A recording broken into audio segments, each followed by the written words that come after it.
What up? I'm back with another process video, and this time we are taking the ruling pen for a spin.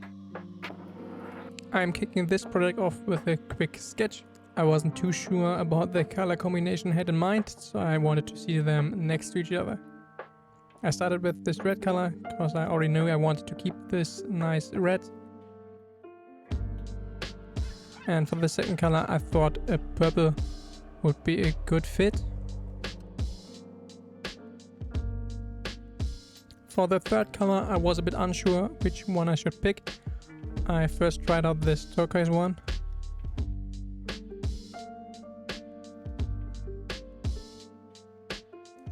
This color combination looked already pretty solid to me, but I felt like it was missing this one extra color. I tried out this neon green just for fun. Maybe that could be an option, but it was too bright and too green in my opinion. Then I went ahead and tried out a bunch of different red and blue tones, but they didn't work out quite as well. So I just stick to these three colors in the beginning. And when I watched this footage, I think yellow would have done some wonders, but here we go. Kicking this piece off with a straight stroke, followed by these two curved strokes. This is always a bit tricky, and since it's the first letter, I want to get it perfect. However, I quickly realized I placed the letter too far to the right, and there wouldn't be enough space to finish the whole word to have the words nicely centered. So we are starting over again. You can see I'm moving quite slow and concentrating on making straight and clean strokes here.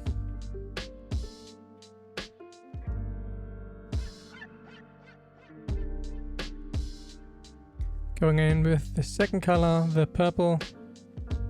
While these curved strokes are quite fun, I always enjoy making these more simplistic letters like the L.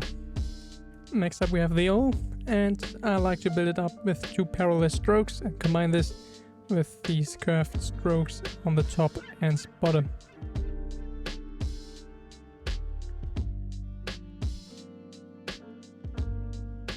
For the last letter of this word we have the T, and you can see I went for this three color combo. So we are starting with the red again and have a nice overlaying effect on the O and T there. I picked up the turquoise again for the next letter and actually decided to dry off some of the ink with a heat dryer, so I make sure I have a clean stroke without the colors mixing. I decided to make this word a bit smaller in comparison to the other words, because I thought they would not fit all in the same size on this one sheet of paper. And since I don't want to put extra emphasis on this word, it doesn't really matter. For this middle arm of the E, I had to make it a bit smaller to make it fit, so I just flipped the pen and wrote it in like this. It also gives it a fun variation. Next up the N with red again.